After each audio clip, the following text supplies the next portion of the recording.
'Cause it's Sunday night and the feeling's right. Welcome to a little special. Again, like I was just doing a sound and audio check a few minutes ago, but I mentioned this is a special pop-up, a little Sunday evening cup of Ray. I will tell you, it's not a coffee cup and it's not coffee, but welcome. Training camp. We got padded practice starting tomorrow, fellas and ladies. Are we excited? I mean, I know we are. It's what I wanted to say is it's got to be one of the most, and this is how I feel, and I wanted to, and you tell me how you feel. One of the most anticipated training camps, I think, in my lifetime. Well, in the Buccaneers' lifetime for me. I mean, we've had special, and if you want to comment, if you can comment in the comment section, let me know of a year. Was it Vinny Testaverde coming #1 out of Miami? Was it when we brought in Trent Dilfer from the left or from the coast and brought him over here for those years? And I talk quarterback because isn't that usually where it always starts, is with that franchise position at QB. But trying to think of Carnell Williams. We brought Cadillac in here from Auburn. That was, we knew this kid had some serious talent. Sharing it back with Brown, I would go to Miami and he would come here to Tampa Bay, and then Caddy would have I think it was against the Carolina Panthers. He would have the first of his, really both his very bad his knee injuries. But other preseasons, I'm trying to think other seasons. I should just say seasons overall, right? 2020 with Brady and Gronkowski and Mike Evans and Chris Godwin, and even just Cam Brate and Todd Bowles defense and the anticipation we have for coming out this year. So, I just wanted to bring you a little special Sunday evening, since like I said, it's 14 hours, and well, they said 8:30 tomorrow morning, Monday morning, August 17th is when they're supposed to start bringing you training camp live, brought to you by Public. And, the Buccaneers would bring it on out. You have Casey Phillips over there with Scott Miller. What's Scott? I forgot Scott's name. I apologize, Scott. But yeah, the Bucks, both the Bucks beat reporter and also the Bucks reporter, and they'll be bringing it to you live. So look for that over there tomorrow. And that's Monday, August 17th. Now all 32 teams will be actually starting that padded practice because again, even though the NFL always has schedules within their practices, but this year being so different with everything getting late, they have to have the team down. I think we were saying it's September 6th. They got to be down to 53 men and have that 15 or 16 man practice squad. So there's and with no preseason, of course, I night, and I had some technical difficulties, everybody. I apologize for that. But again, Friday night would have been that first game against the Pittsburgh Steelers over at Raymond Stadium. Bucks won 33-7. By the way, the Steelers didn't score. It was actually their fourth string scored against our fourth string defense. By that point, we were throwing the kitchen sink at them. So yeah, the Bucks won that first preseason game 33-7. That's how I'm going to look at it, because really, haven't the Bucks been winning since mid-March when we signed the GOAT, when we get Tom Brady here? But one of the interesting aspects that I talked about yesterday was again with Tom Brady and training camp. In years past, what I'm looking to see from this training camp, let me just throw that out there right now, is leadership. And it doesn't have to be just from the quarterback position. And the reason why I say that is because for the last 5 years, I was looking for that. Well, except for 2 years ago when he was suspended for the first quarter of the season. But I was looking for Jameis Winston to bring that leadership. And I've said this before. I've written it. I can go back and tell you the name of the articles that I've written, that Jameis wanted to be that leader. He just kind of had a problem getting there. And players knew he could ball, and they wanted to let him be their leader. And a team needs leaders, not just a leader, a singular, plural. You need leaders on defense. You need leaders on special teams. You need leaders on offense. And that's one of the most intriguing things about your 2020 Buccaneer roster is we seem to have leaders at all the different positions. I mean, I would love to be sitting here 12 months from now and telling you how Matt Gay in his second year as a Buccaneer stepped up as a leader and set the league on fire with just making his field goal percentages and most importantly those extra points. Since we hopefully expect the Bucs to be scoring a lot of touchdowns this season. Let me get to a couple of your comments real quick. Again, what are your expectations for this training camp? You tell me, and I want to know what you guys are thinking out there. Misador, let me see here. Misador says, "Hola, señor mi." Hola, Senor Sador. Johnny Dean said, Reynolds. Scott Reynolds. Thank you, Johnny. See, the professor. That's why I rely on you, JD. And Johnny was the one that was great because this afternoon I was just sitting around here in the backyard, got a lot of my yard work done this morning, and family's kind of just sitting around watching a Disney movie in there, and they're doing their thing. I'm just so excited about training camp tomorrow. I just need to talk to someone about it. And all of us at the Bucks Report, we've been messaging all afternoon and kind of, I say production meetings, and we do have those production meetings, but as far as the meetings we're having today, we're just trying to put all of our ducks in a row for the entire preseason and getting ready for, when toe meets leather in New Orleans for that first week against New Orleans Saints. But so we've all been chatting all day, and I won't go into some of the things we've chatted about. I'm trying to think. No, I'm not going to get into it because, actually there was quite a few things we talked about that we may end up seeing as content this week. Excuse me. Oh, I'm like a pastor in church. We might be seeing in content. You'll probably definitely be seeing in content. In fact, I can tell you for sure you'll be seeing some of it in content this week on the Bucks Report. So keep your eyes open for that. Finally was able to get around today. I've known about it. I understand what the Auction of Champions is. We always hear us here at Bucks Report talking about Auctions of Champions, and I've seen some of the gear between Joshua, Cole Allen, and Nitro, the stuff, and some of the deals and some of the things. If you guys knew Nick and you've seen Nick, it's funny because when we're setting up a shot, we're trying to do a shot without, we don't want too much in the background. We want to bring it to you. We want you to keep, we want to be doing a show and we're talking about the Buccaneers, but we don't want all crazy. And you try to tell, you'll want, I don't want a lot in the background, especially a lot of stuff, stuff like, dealing with specific sports, what I'm doing. So we'll tell Nick, hey, Nick, you got to work on giving us a shot that doesn't have some Buccaneer paraphernalia. It's kind of hard because Nick does got some good gear, and he's had a growing up, and he's been a Buccaneer fan forever. So, Auction of Champions, I actually went and did a little bit of online research today, and I was looking it up, and I was like, because I know I've seen some of the great stuff people have gotten from Auction of Champions, and I know they got some great Buccaneer paraphernalia, some autograph stuff, and it's authenticated. But I was looking at it, and basically what happens is all of the bids on each item that's up for auction, you go on there, it's an online application or a portal, if you will, and you find something you like, and if you like it and the price is right and you make a bid on it, the increments go up by 10%. So they go up, if it's $10, it goes up $1. If it's $1, it goes up 10 cents. And pretty much easy stuff, right? Figuring out a tip in a restaurant. Of course, in the back end, if you do win that, don't forget to keep into a fact that they take 15% also, because they've got to figure out how to pay the bills, keep the lights on over there at Auction of Champions. But really, if you're getting what you want, the gear you want, and some of the prices you can get some gear for, you should check it out. So that was really phenomenal this afternoon. Actually got something myself. I'll go into it later. But again, so working it back to training camp, what are some of your expectations now that they're going to put pads on over there? What do you want to see the cameras? And maybe the low-hanging fruit is to say you want to just see the cameras on Tom, and who doesn't, right? I mean, you don't have to be a Buccaneers fan to do that, to want that. But some of the other things you might want to see in camp this year, is it Devin White, coming in and maybe healthy into a camp now? What do you want to see him doing? Some of that speed he showed last year. You want to see Levante stepping up in the defense, or our defensive linemen starting to enforce their will on the offensive line. So let me go down the road. Oh, I should have removed that. So let me go down the line and let's see. I'm going to go ahead and say, David Surlis says, "What's up, Ray?" Dave, how you doing, brother? Is it Scott Dixon?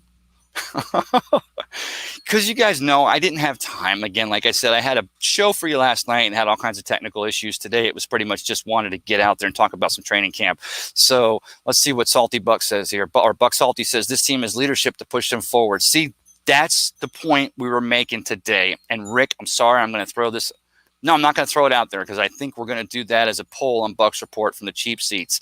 So I'm not going to throw that out there. But if nothing else, this team has to have this is phenomenal. This is comparison-wise, going back to when our Super Bowl era team from, early 2000 or 2000s, we have leaders every position, or leaders at every position are ready to step up. Even finally, it looks like we have leadership in our secondary. And again, I think some of that strength and that leadership up front and then in the middle with our linebackers is going to allow our secondary to continue to come to fruition and continue to mature. And you're going to see leaders stepping up. I mean, we already know we got some great players back there, but now we just need to see them stepping up and then know what they're doing. And you know what? Practicing against a Tom Brady, practicing against this receiving core and these tight ends that we have is only going to make them better. Fantastic. Good stuff, Buck Salty. Johnny Dean says, "Oh, sorry, Ray Kennedy Keith was right. I was just naming Scott's." Oh, okay. No, you're good, brother. I'm going to have to remember how to remove something off here. Just see what Jason Williams says. Our first going to be training together as of tomorrow. I think I want to say our first pad training camp of going to be tomorrow, right? So not only is it the first padded training camp, but it's also going to be on Training Camp Live. And again, don't forget that starts coming to you tomorrow morning. It was scheduled on Bucks Report. We covered that pop out of Bucks Training Camp. Is that supposed to start tomorrow at 8:30, and it runs for the next 2 weeks. So you'll be able to see it just about every day. I think they have 2 weeks off or 2 days off over a 2-week period, but just about every day they'll have content, and they'll have the available video, the online video straight from the training camp. You'll be able to watch that stuff, and then of course stay here here with the Bucks Report, because we got your shows 5 nights a week. We got all of our written content. We've got the Audible on Wednesday night. Of course, you've got Nick Citro doing Ask Me Anything. We got Blake Anthony. You got me popping up here. You never know where I'm going to come at you from. So always keep it on a Bucks Report for more stuff. And let me see if I can find one more thing.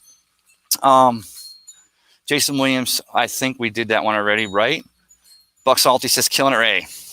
Thank you, my friend. I don't know if you've made the move yet. I don't think you have, but if you have, let me know. We haven't talked in a while.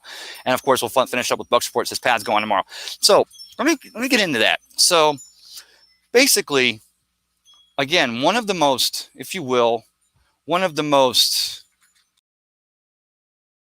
anticipated padded practices of all time, starting tomorrow, because now we're wanting to see. We know they've been working out. In fact, we know that there's been quite a few players that have been working out since Berkeley Prep, a month ago, even more so than that. And of course, the NFL, the media was trying to make a deal about it, saying, "Oh, look at Tom Brady and look at those Buccaneers and Gronk and the receivers and Jensen and the players that were showing them Dare, and they were trying, they're circumventing the NFLPA's wishes." Well, funny thing about wishes, it wasn't really there was no rules. There was nothing said that players couldn't. And you had players getting together you had Russell Wilson getting together with the DJ Metcalf. You had players up north. You had players getting together everywhere. Just because Tom Brady was in Tampa Bay, that was the one that got the most coverage. I get it, because I'll be honest with you, and this is what I want to work it back to, again, with the Jameis Winston thing, and I said with the leadership. That's one thing we were always looking for Jameis is how the team was going to react to Jameis, because I always knew Jameis wanted to pick the team up like a backpack on his back and carry him across the line.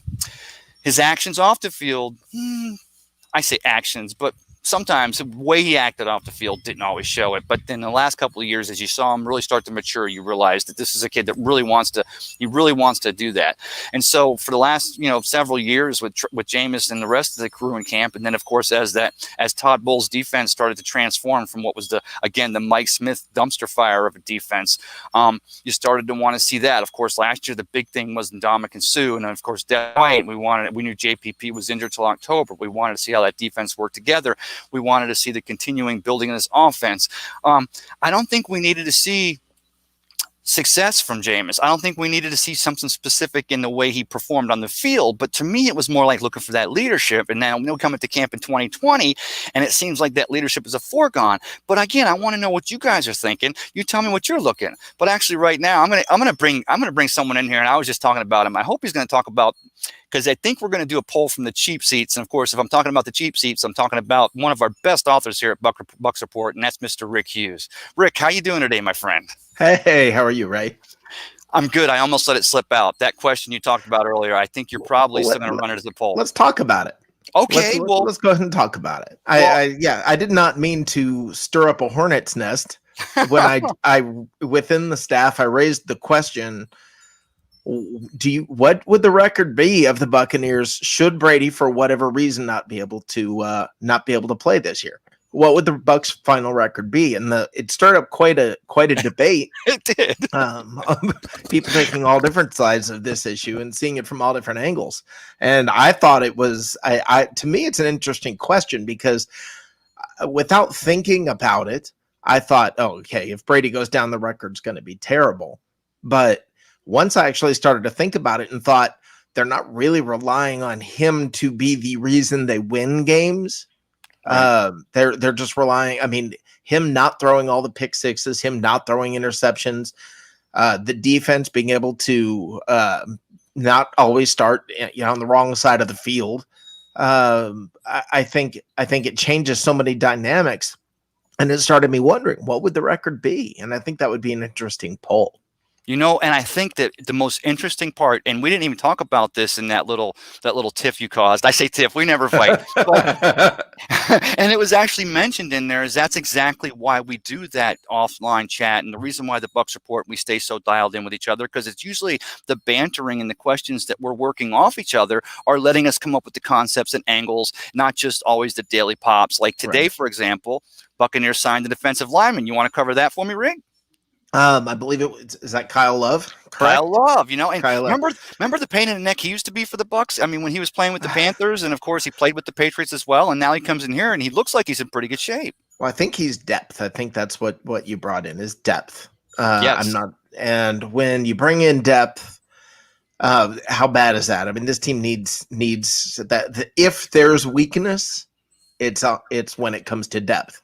So as you add, as you're bringing depth in, as you're bringing in someone who you can count on. God forbid something happens. You have somebody who can come in and is not a slouch. You also know guys don't have to be out there constantly. You can give them a breather because you've got someone who can come in and perform well. And you know what? It'll be interesting.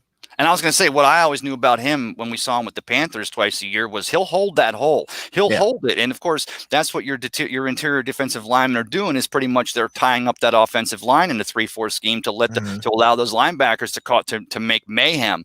Yeah. But I'm not going to stay on that. I wanted to cover that just because that happened today. But again, back to when you said that, because isn't that it was great. And it got my mind thinking, but isn't that like the entire NFL, like when Tom Brady was leaving the Patriots, and they're like, oh, he's 20 years in the league. The guy's going to be 43 in August. Yeah. And they're like, this guy's made it. But you see the video of him at camp. His legs look good. He's in great shape. And, the fact that this team doesn't need he didn't go to the Cincinnati Bengals. He didn't go to a team that needs this guy somehow to teach everybody.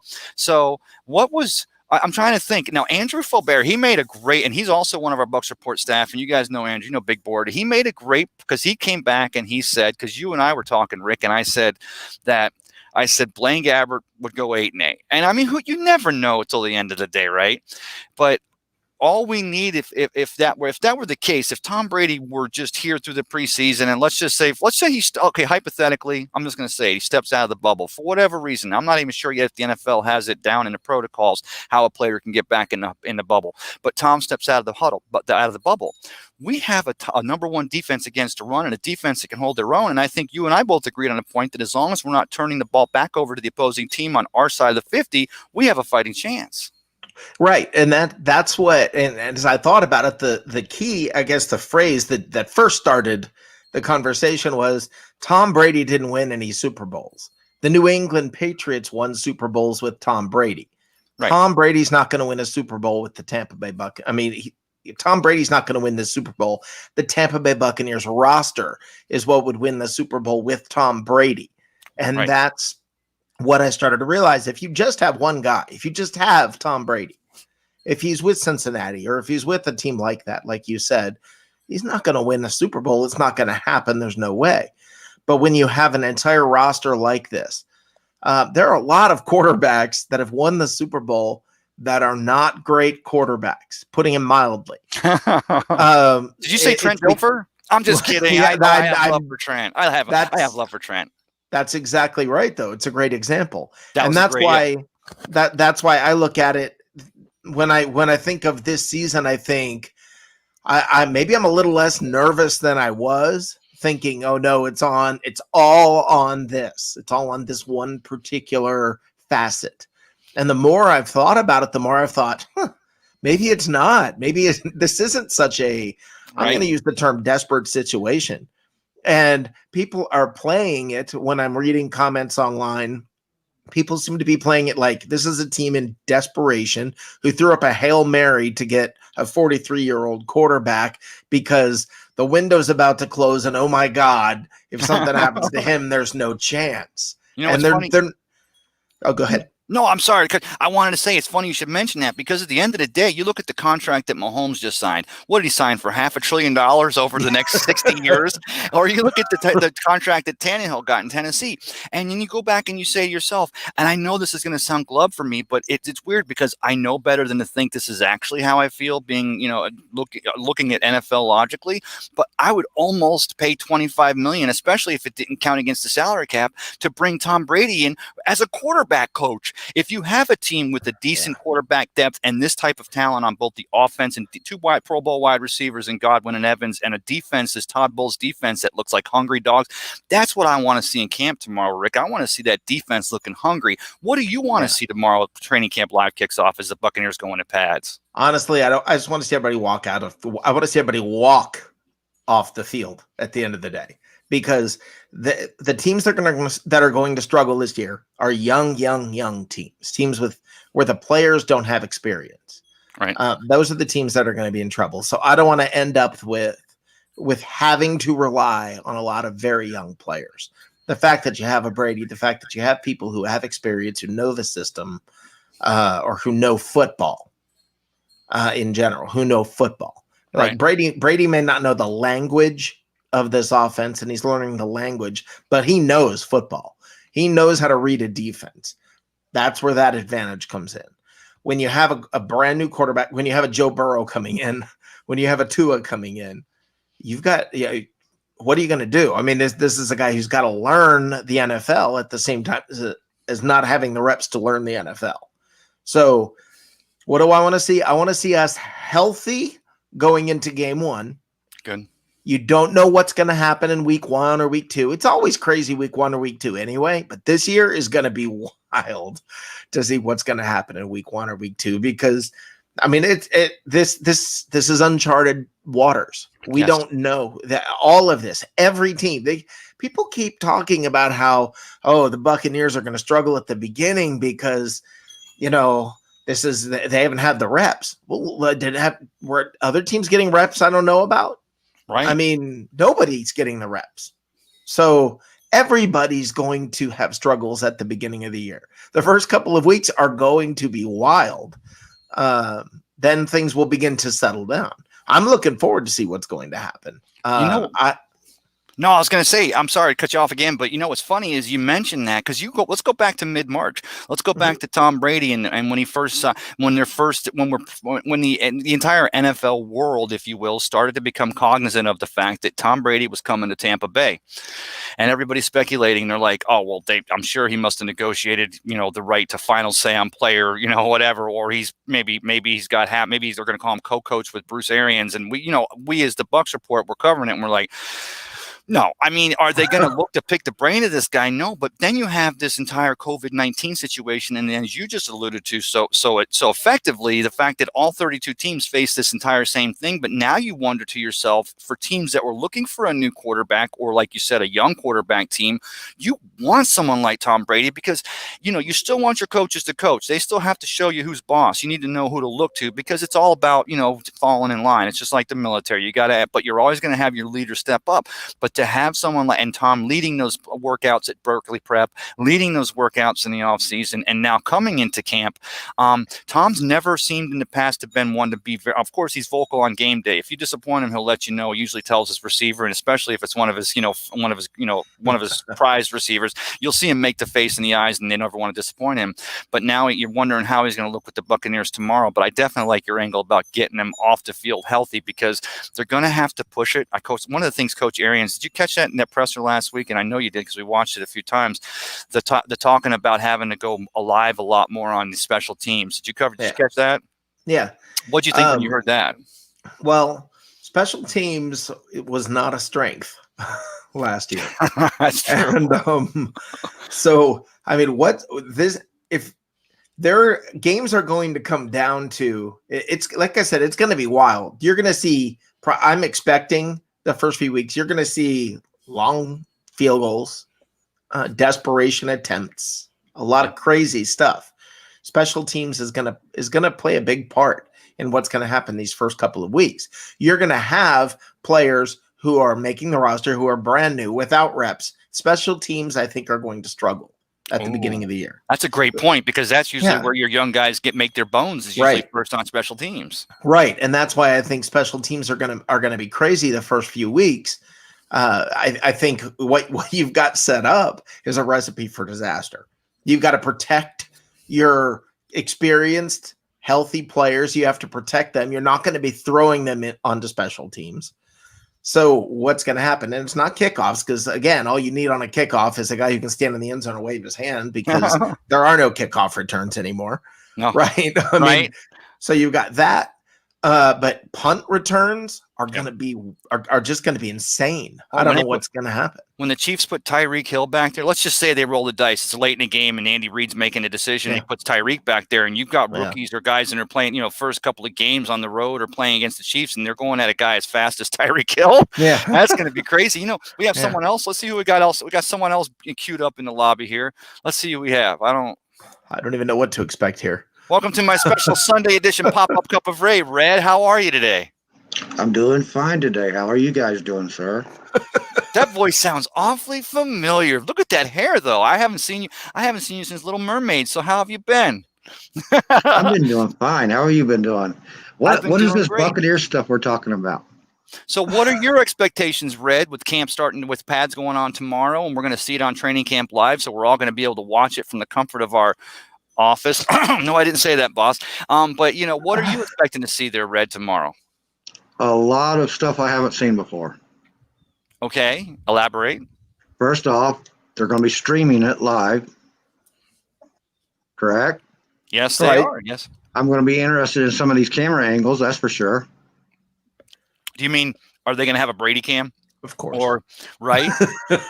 Is that what we're kind of talking about? Because I mean, obviously, that's one of the most intriguing aspects is the entire world wants to see Tom Brady, but you wonder how they're going to walk that fine line. Because the Buccaneers organization, if they have any say, they're probably going to want to say, because they don't want Tom peacocking, and I don't think Tom would peacock. But we don't have to have Tom injuring himself because he's peacocking for the world. Show the rest of our team. Go ahead and build everybody else up and build the confidence. We were on. Guys, what's the name of the preseason show? I can't think now. It's Hard Knocks, right? We were on Hard Knocks a few years back, and we pooed the bed on that one. This is our second chance. This is like Hard Knocks live every day, right? Well, they did stream camp show last year from the Right. camp, but I don't think a lot of Bucs fans knew about it, actually.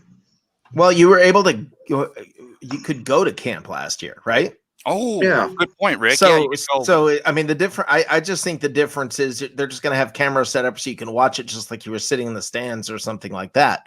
That's a guess. Maybe from. Well, some, Mr. just- Hughes, what do you think about the camera angles? You're the TV producer and stuff. yes, sir. What kind What of do I what think? kind of Well, angles would you use? There's two different ways they can do this. They can just set up live cams and let you have you can choose which angle you want to look at. That's what, for instance, I don't know. Can I bring up a TV show that's on nowadays that has Bill live Schreiber. streaming? Yeah. Big Brother. Big Not gonna Brother. offend- Yeah, definitely. Okay, Big Brother has their live stream. If you watch their live stream, what happens is you go in, you see 4 different camera angles all the time. If you go online, you can watch the 4 different camera angles 24 hours a day. You can pick which one you want to look at, and you view it that angle, and you hear the audio from that angle. Ooh. Now you have producers and you have different it's changing all the time. You're doing different things. They have that option and you could even have some handhelds out there, wireless handhelds that are just walking around. That could easily happen. Or they'll just set up what amounts to just some cameras on tripods in different areas. And you get, everybody gets one choice. That's probably what will happen. You'll tune in, they'll choose what you're looking at. And Hey, guys. they'll have somebody calling you. Sorry, Rick, stay on me a second. I'm going to go ahead. I just want to try one thing. I hear some feedback coming. Let me just see if I can. Is that me? I don't know if it's you, Rick. Let me try me.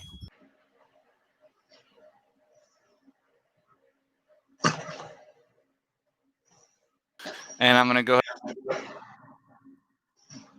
Back into. Look at that, guys. Now I'm in the middle. I love it. So, Rick, I like about what you were saying about that. And that brings me around to one more thing. I know we're talking about training camp, but do you see the NFL?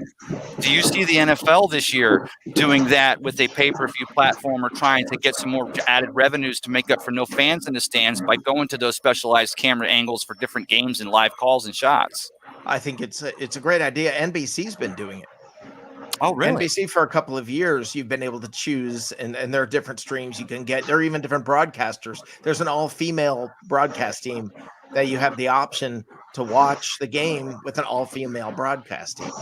So I gotta go, guys. Oh, okay, Red. Good to see you. Right. Bye. see you later.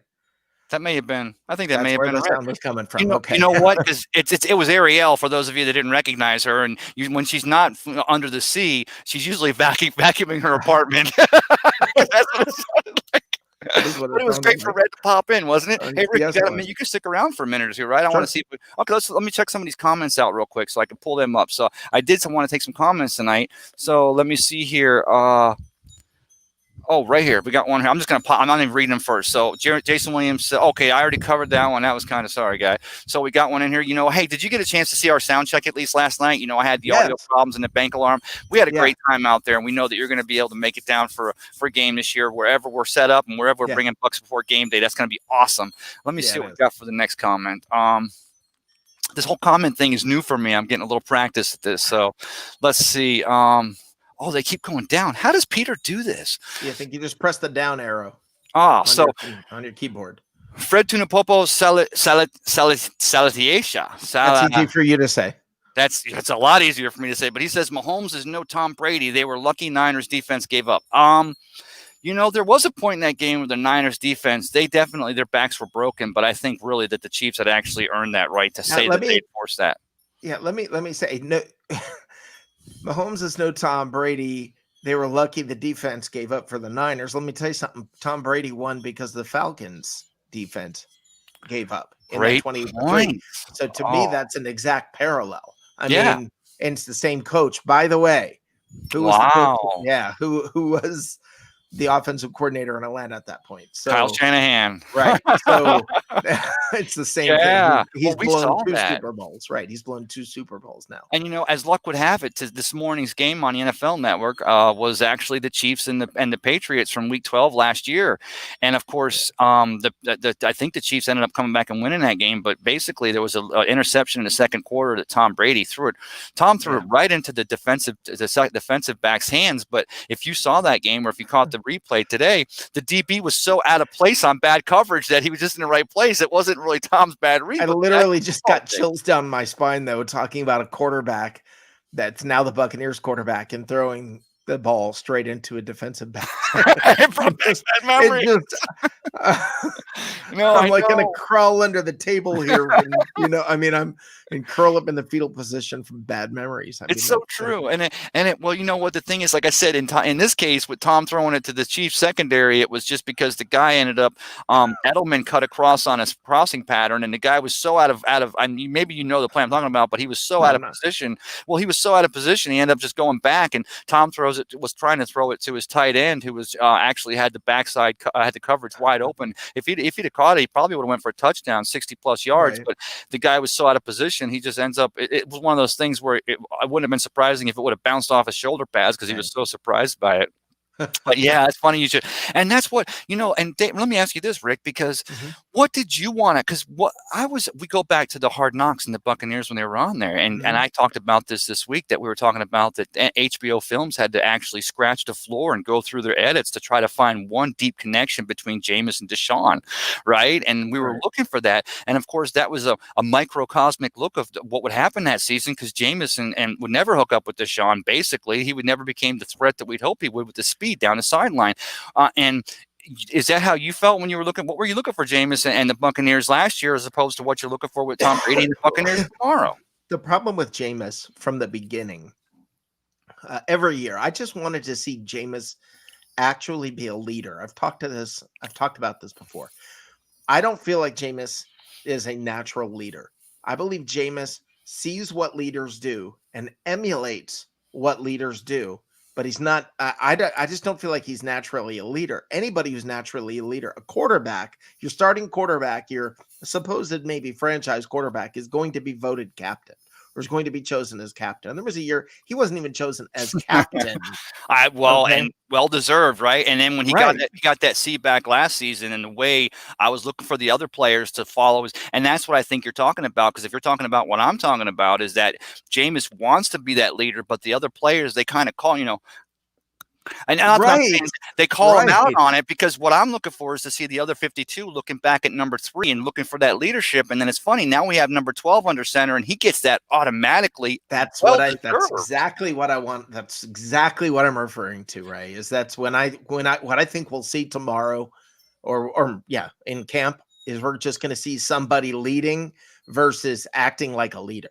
And that's what I think. That should have been the title of this show right here. We got some other people here in the studio. I'm going to bring them both in here. We got 2 people we're bringing on. First, we're going to bring on the dude, and then we're going to bring on Mr. Joshua Cole Allen. Hey, everybody, how y'all doing today?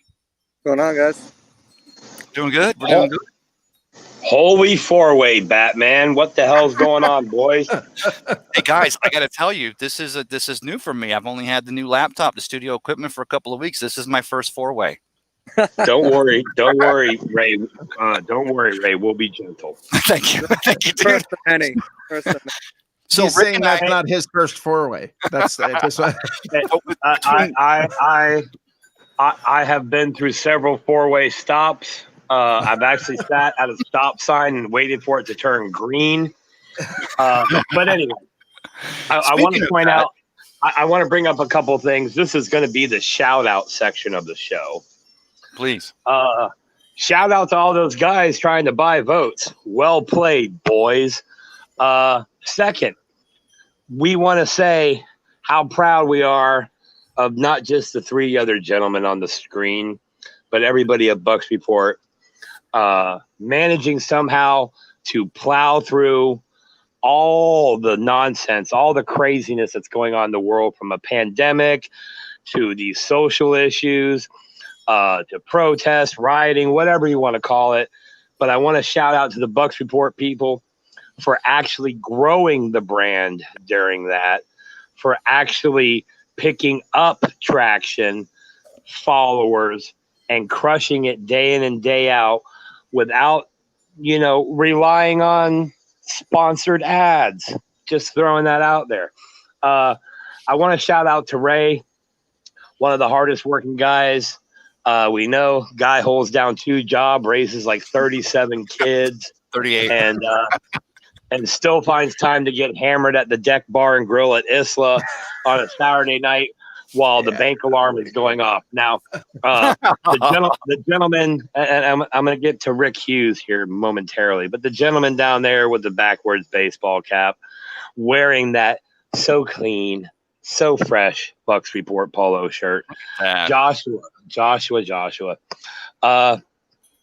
We've been accused of fawning over you, so allow me to actually fawn over you. For everybody out there watching in the comment section, whether it be YouTube, Twitter, Twitchy, Skitchy, Facebook, it doesn't matter.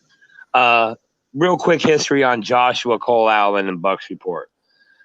Here's a guy that tuned in just like you guys are.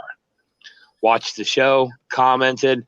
One day decided to pick up the phone and call into Peter Blake's show, The Sports Web, live on Bucks Report, Monday through Friday, 9 p.m. And gave a couple good hard takes, got in a couple of little debates with the guys, and kept pounding on us through the phone lines and in the comment section. And what that has turned into is Bucks Report reached out to Joshua and said, hey, man, why don't you start being a regular on the show? Well, from being a regular on the show, now it went to Joshua is getting interviews with, I believe, like every undrafted free agent the Bucks had this year. Then he starts his own show, starts writing content for Bucks Report. The dude hit the ground running. Mad respect. Let's just say, if you're hating on the guy for the hustle, that says more about you than it does about him. Now, the gentleman, the guy I like to call the man with the honey, Rick Hughes.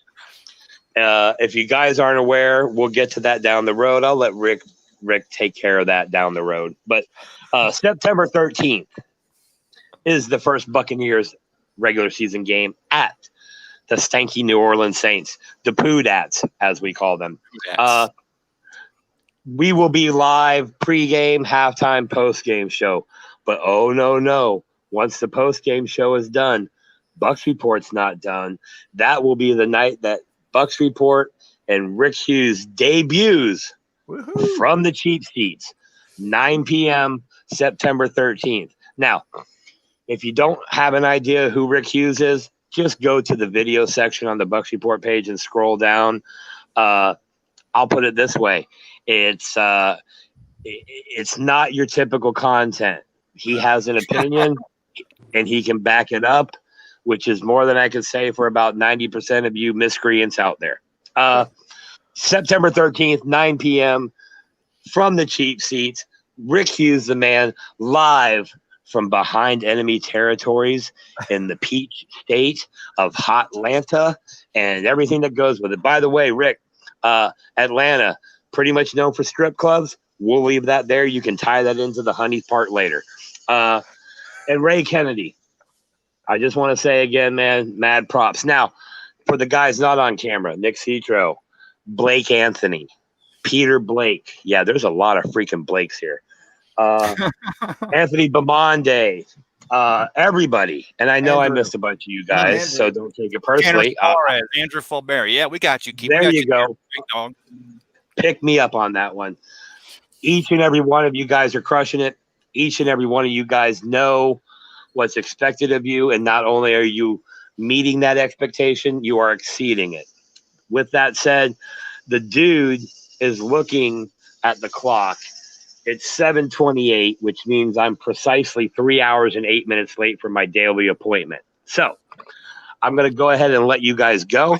I just want to say, each and every one of you on screen and each and every one of you behind the scenes, keep doing what you're doing. Ignore the idiots. And please, please tune in to every live show here on Bucks Report.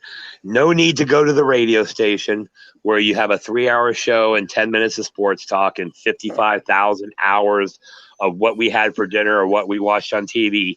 That's called Entertainment Tonight. That's not a sports show.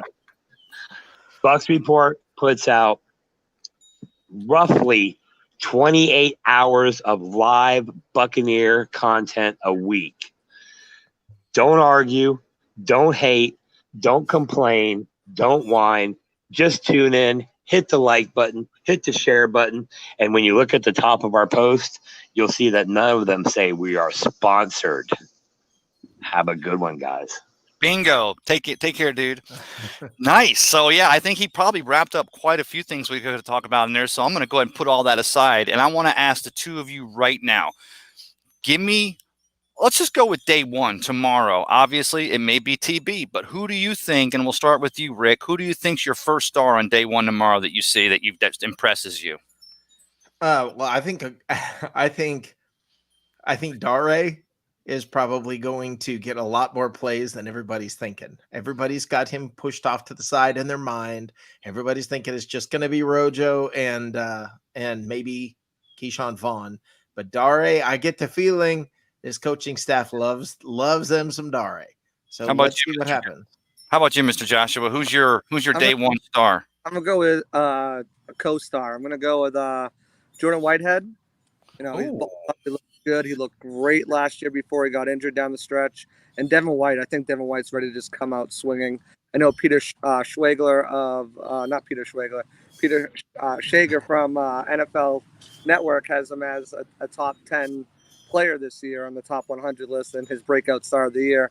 I think Devin White's hungry. I think he's got another year in the system, comfortability, and I think he's just going to come out, you know, for lack of a better word, balls to the walls and just be all over the place. I'm excited to see him. If the marketing department has anything to do with it, we're going to see a whole lot of Brady and Gronk tomorrow too. Yeah. On the cameras. Yeah. Well, let's ask you. And as far as the balls to the walls, there's no better word. So that covers it all right there. Yeah. But Joshua, so Rick and I were talking. Let's just take this Buccaneer team right now. Let's say Giselle asked Tom to go to Tahiti, and they go crazy. Whatever reason, TB's not there. Start of the season. Let's just say he's not there the entire. Let's say Tom decides that he's going to take 1 year off so he can play 5 extra years. He's going until he's 50. What do you think the Buccaneers' record could be in 2020? Going and basically, what quarterback would you go with? Obviously, at first to follow him up. I mean, first of all, if that's happening, there's an injury that we don't know about. Tom, I don't want to hear that. Way too much to ever just be like, all right, guys, I put in some work during the offseason training camp. I'm going to go to Tahiti for the year. You guys, good luck. I know we built something strong in this locker room, and what's at stake. But Joshua, it's Giselle. It's just Giselle that's asking him to go. I mean, now you got to think. I'm kidding. No, I got you. But so, what do you think? Let's say take Tom out of the equation. Blaine Gabbert's the guy. I mean, he's the guy that knows the system. He's the guy that BA obviously trusts. You put him in here. Is this a Super Bowl team? Absolutely not. Maybe you give a guy like Colin Kaepernick a look. Maybe you try to make a trade for, you know, a backup quarterback that's out there on another team. I don't know, a Case Keenum, Andy Dalton, someone like that. Try to bring him in here to compete against Blaine Gabbert. But I think at that point, you're maybe a 7-win team if everything goes well. There's a lot of talent on this team. And I'm biting my lip. Well, I'm going to get to you, Rick. I'm going to get to you, Rick. I know you are, Rick. We know we'll just need a game manager, another guy that could be possibly trade bait. Say Tom Brady's not here, a guy like Alex Smith. You bring him in, he knows how to manage the game. You've got what appears to be a good running game, strong offensive line. We know the defense is going to be top notch if everything pans out the way we all imagine. So I mean, I'm still looking at 8 wins tops with a backup quarterback with his team. I mean, Jameis couldn't even get that last year. So No, 500. But Rick, go ahead. Why were you nodding there? You nodded a couple of times. What was your thoughts on that?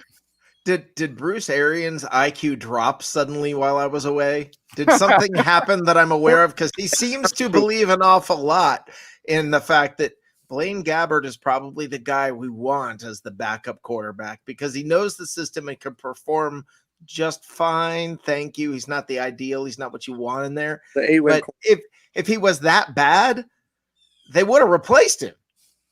I mean, everybody's acting like, oh my God, Blaine Gabbert is terrible, but we keep bringing him back and BA still likes him. In a COVID world, it's a lot harder to get a guy in there when you can't bring him through OTAs and through mini camp and everything. I think their hands were thunderstorms coming around me, but I think their hands were tied with that. Same thing with Ryan Griffin. I think Reed Sinnett would have a better opportunity to be that third, and I still think he's got that opportunity to be that third with the new practice squad rules and with Bruce Arians continuously talking about possibility of a quarantine quarterback. You can sign him to the practice squad as you can have 6 veterans on there. It doesn't matter their accrued seasons, and then quarantine him away. And they want to go the route of 3 quarterbacks. You keep Reed Sinnett on the active roster. If they don't want to go the route of 3 quarterbacks, you cut both Blaine and Reed. You put Reed on the practice squad. He's running the scout team, but you can bring him up to 90 minutes before game day. So you can still have that option to bring him on as that third quarterback, but keep that spot during the week. How come the Bucks' hands were tied and BA's hands were tied this year, but all these other teams who got new backup quarterbacks, how come their hands weren't tied? Only the Buccaneers. And why were his hands tied last year? Remind me. Name some guys. I mean, what? Well, let me finish on that thought. Cam Newton.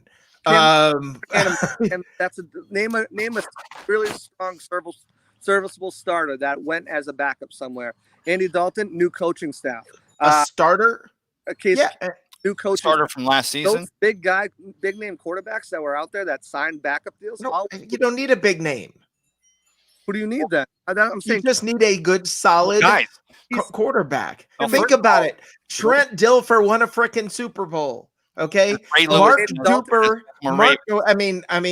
Who was the duo in Miami that went to the Super Bowl?